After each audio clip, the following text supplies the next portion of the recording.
Hey guys, Eddie back with Couch Talk. Welcome back to the show. If it's your first time with me, welcome to the show. Guys, please hit like, please hit subscribe, turn your notifications on, and I promise if you stick with me, I will earn your viewership.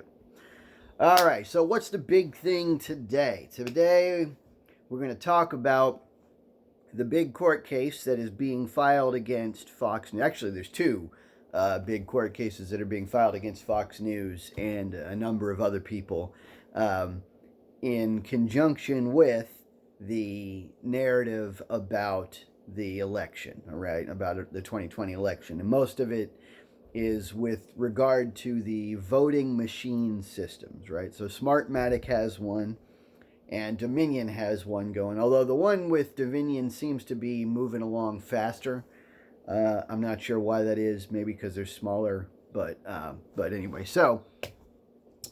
And they're filing defamation cases. Now, defamation is kind of complex, difficult thing to prove, especially because there's I think it's New York Times versus Sullivan, there was a case that basically set a precedent that requires a different level of proof called actual malice. I'm not really sure what that means, but I think what it means is that you have to prove that during your freedom of expression, during your freedom of press, that you knew that there was a lie and that you instead chose to put forth that information anyway, even though it was a lie, and that lie caused significant amounts of damage, right?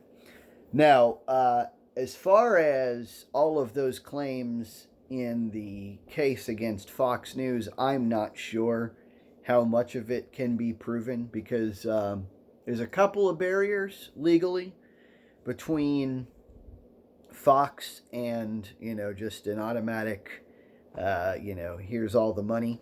One of them is that Fox News as an entity isn't the one that actually communicated the information about the voting systems being fraudulent, right, or being designed incorrectly. I'm not sure exactly what the claims are. I don't watch, believe it or not, I don't actually watch Fox News very often, but I think that the statements made are something to the effect of these systems were designed so as to be tamperable, or something like that, or they're designed, or maybe that they were part of a system that was meant to rig the election, or maybe that they were designed so as to be easily, manipulatable or something like that. Anyway, I'm not sure exactly what the claim, what like the defaming remarks are, but one of the barriers is that Fox itself never made those claims. People who are guests on Fox made those claims. And so they're trying to separate themselves by a degree. I don't think that is likely to work, especially because most of these people are like steady regulars, like people like, Maria Bartoloni or whatever, and Tucker Carlson and Sean Hannity and, people like that are constantly on. And so I don't think that they'll have success separating themselves from the situation. Now, the other side to this, the other twist, is that Dominion and Smartmatic both have to demonstrate some real damages. And that would be slightly more complicated to demonstrate. Now, in the future, there may be damages, but the court case may decide to award based on the fact that there might be damages in the future, which is kind of a complex thing, right? Because they could show losses of profits that they might have had. It's complicated. It's very, very complicated. I don't know. In both cases, I'm sure that they're overreaching, probably because they just want to reach some sort of settlement. I would guess that Fox News would settle. I don't know about all the other parties involved. I don't know. I honestly don't know. It's kind of a weird situation. It's funny that out of all the lies on all of the media stations, it's intriguing that they attempted to go after voting machines, because this may be the first time that they've tried to defame an entity that has the kind of money and backing that can fight back. I see lies every day on every news channel, every channel that I see lies, and it's interesting though that I guess usually the target is not able to defend itself as well as this one was. So I guess there's something to be said for picking your battles, right? But actually, today I wanted to talk a little bit more about something that I ran into it when discussing this issue, because I don't really know the ins and outs of this legal case. I won't pretend to. But I wanted to talk about the concept of false equivalency, right? And one of the things that it got me going on it was because I had a kind of a debate with a friend of mine, runs his own channel, and we got into it a little bit back and forth about, I mentioned that basically every media channel does the same thing, that every media channel has its own spin, and Fox, of course, is beholden to the Republican Party, and MSNBC is beholden to the Democrat Party, and so is CNN and NPR, and, on down the line. And that each one of them have their own sets of lies. Well, so what a lot of times I'll see is anytime there is this is what I've noticed, right? Whenever I've noticed in a debate, what'll happen often is there will be a claim, right? And usually it's a claim that's generic, right? Like, media lies. And I'm like, okay, yeah, right? Of course. And then I'm saying, yeah, of course. Basically, you're talking about every media, or like they'll say, a politician lies. I'm like, uh-huh. You're not telling me anything new, right? And they're like, oh, no. This one is different. This one is worse than all of the others that have ever lived before. This happened a lot with Trump, right? Like, people will tell me stuff like, Trump's lying. And I'm like, uh-huh. You haven't told me anything, right? But I mean, I guess I'm kind of in that kind of unique spot where I just don't. I see all this hypocrisy everywhere, right? So I guess maybe it's a kind of a weird. Maybe I've been desensitized to it. But of course, that's exactly what I got here. It was like, they're like, hey, media lies. And I'm like, yep, uh-huh. And, and they're like, no. This proves it. This is so much worse than everything else. I'm like, really? And so I'm like starting to think about it. I'm like, I don't know. I mean, they definitely picked a poor target, right? Like voting machines. It seems like a weird target to pick, but okay, right? So let's say they picked a poor target, but does that really make it worse? Well, he says, well, of course, you could attribute this lie to credit for the insurrection. And I think that's probably a stretch. But let's go with that, right? Let's go with that. Let's say that you could directly correlate Fox News's propagation of voting machines being faulty. And you could directly correlate that to not only, all of the people who went to see Trump speak, but then in addition went to go perform what is entitled the insurrection, which is kind of it's not a great title for what happened, because it really wasn't an insurrection. Insurrections, by the way, just so that anybody who's watching wants to know, in order for something to be an insurrection, there has to be a palpable chance that it could actually achieve a coup, like actually achieve a government transplacement. Yeah, I'm pretty sure it's obvious that this right here was not an insurrection, but rather a really crappy riot, right? With large quantities of people, but not any larger than many of the riots that we've seen in our time. So if we're going to talk about false equivalencies, while we're on the topic of false equivalency, I would say that calling this an insurrection is probably a false equivalency. But I don't really know how to measure these equivalencies the way many people do, right? So it's kind of intriguing to me. And so I went down this whole rabbit hole thinking about it. So let's say you could directly correlate this lie to the insurrection, and not only, the lie in general, but specifically Fox's News's part in it. And then you not only did that cause the insurrection directly somehow, you would also have to basically say that that is the only factor that caused the insurrection. Nobody else's lies, nobody else's indications, nobody else's propaganda affected them at all. Just Fox News doing it caused the insurrection. Now, let's say that were true as a hypothetical.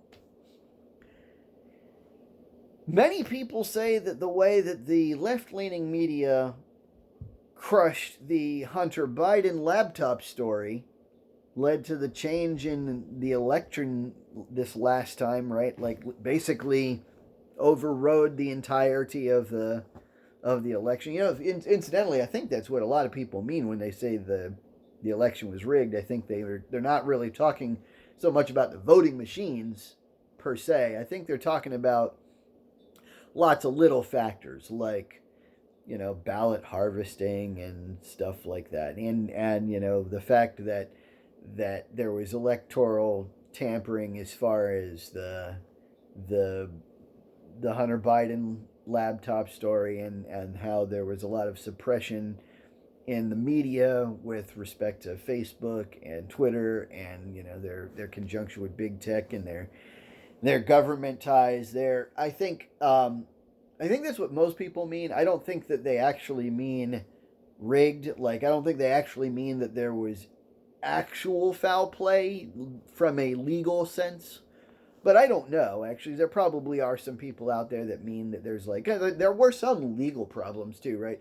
Some of the legal problems with the election where there were several situations where, like, a court would overturn some of the voting rules because of COVID when the court had no legal right to do so, that only the state legislatures could do it.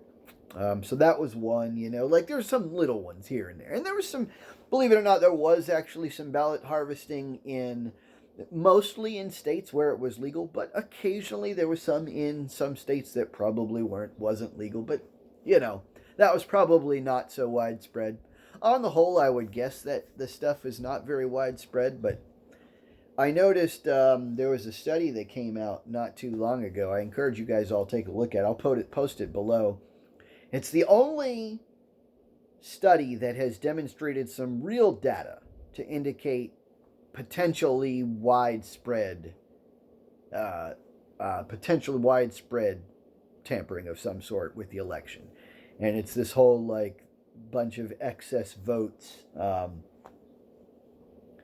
thing. It's about Biden having achieved 255,000 excess votes that he shouldn't have achieved, often by comparing, two districts that are right next to each other that are literally separated by nothing but a street. There would be no difference in the people in one district, the people in the next. They're relatively homogeneous demographics, and then just all of a sudden one was just much higher with specifically mail-in ballots, which would have been really the only difference is that they would have been counted in a different place, right? So then that indicates some kind of something shady going on. I don't know if it hasn't really changed my mind as to whether or not the election was illegally tampered with. I don't think so. I don't think that there was widespread fraud, but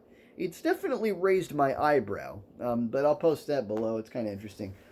But I just started thinking about these false equivalencies. So that would have been crazy, right? Let's say the Hunter Biden laptop lie.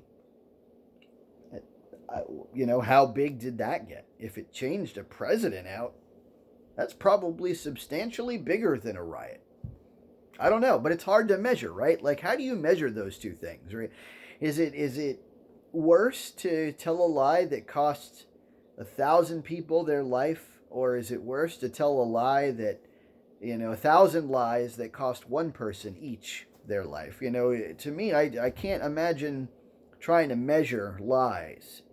So I see a lot of these false equivalencies in debates, right? Like, for example, people try to tell me, well, there's a huge false equivalency between Trump and Biden with their handling of classified documents. And, yeah, there's lots of false equivalencies there, right? Like, Trump had more, Biden had less. Trump was allowed to have them, Biden wasn't. There's a lot of like weird intricacies, right? Like, and there's a ton of things. First of all, one of the things that I note is that there is very rarely going to be two identical situations, right? So I feel like, to a large extent, this whole false equivalency argument itself is kind of a red herring. It's just kind of like a nothing thing that people say because they feel like it makes them right.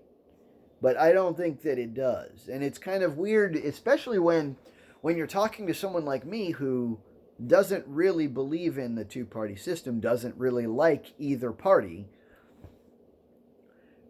If you say, my candidate did this, and I'm like, yeah, so did this person and this person and this person and this person. They're like, oh, that's not the same thing. I'm like, I don't care if it's the same thing or not.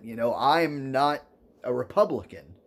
I'm not a Democrat. So it doesn't matter to me if it's exactly the same, right? Like, I've always wondered about that. Like, it's just one of those things. Like, it's happened a lot with Trump, like, I'll say something like, well, yeah, let's take Trump and his classified documents, right? And having classified documents, having things. What about like, let's see, there was a situation where Hillary Clinton, had 30,000 emails or something that just mysteriously got deleted or something like that.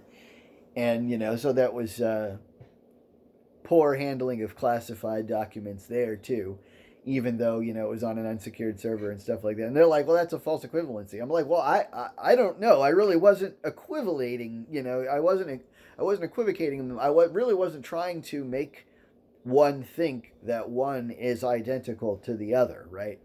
I'm just indicating comparisons, right? And same thing with Biden, same thing with, I think that there's a lot of shady stuff that happens in politics all over the place.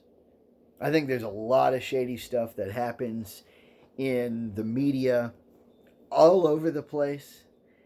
Do I need them to be 100% identical? No. Do I even need them to be 95% identical? Or even 80% identical? No. I'm going to assume that every single incident that ever occurs is going to be different. And we should assume that, right? We should take each isolated incident and judge it for its own merits, and then we should probably compare and contrast to other items, because that's just one of the many ways that we learn and we, kind of just take in information and adapt and understand the scenario, right? And there are going to be parallels. And when you find those parallels, it shouldn't be a bad thing that you found them, right?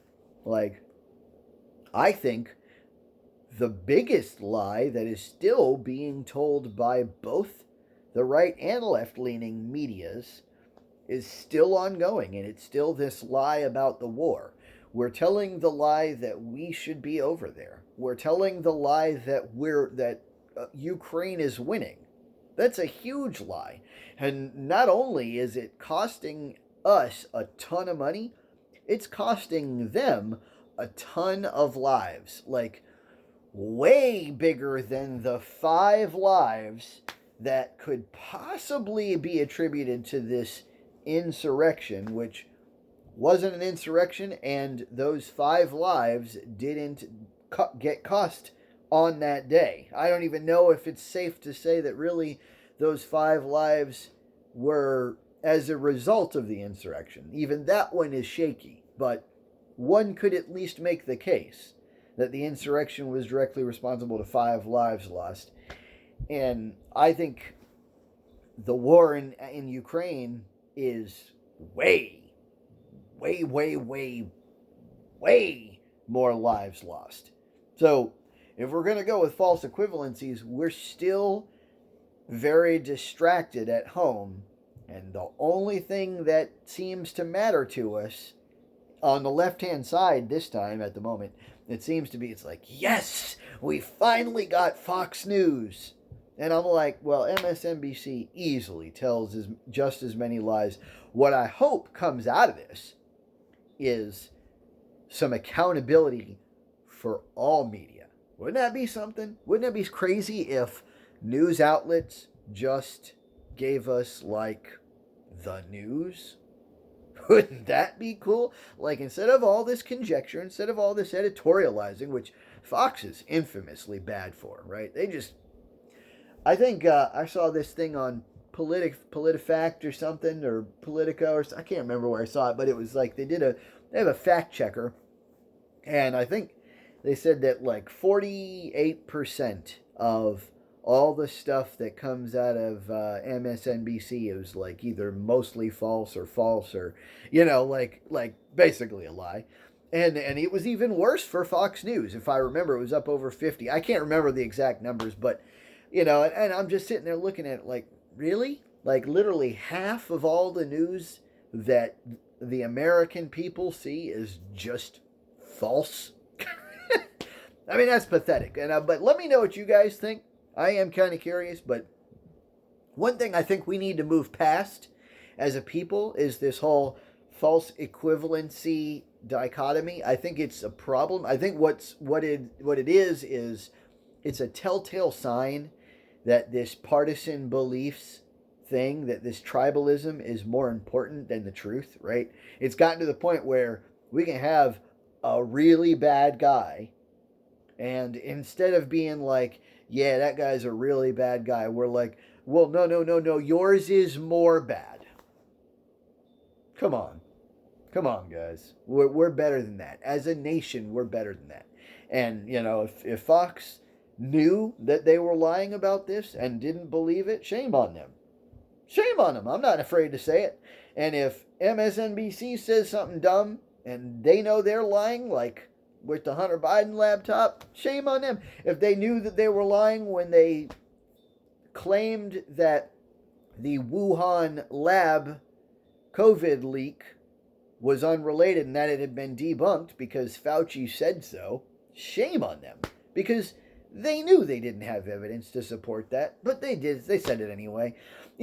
These media things, they say this stuff all the time. And you're right, I probably am a little bit desensitized to the whole equivalency argument just because I see so much lying on the media all the time that it's like, for me to see another one is just like, oh well.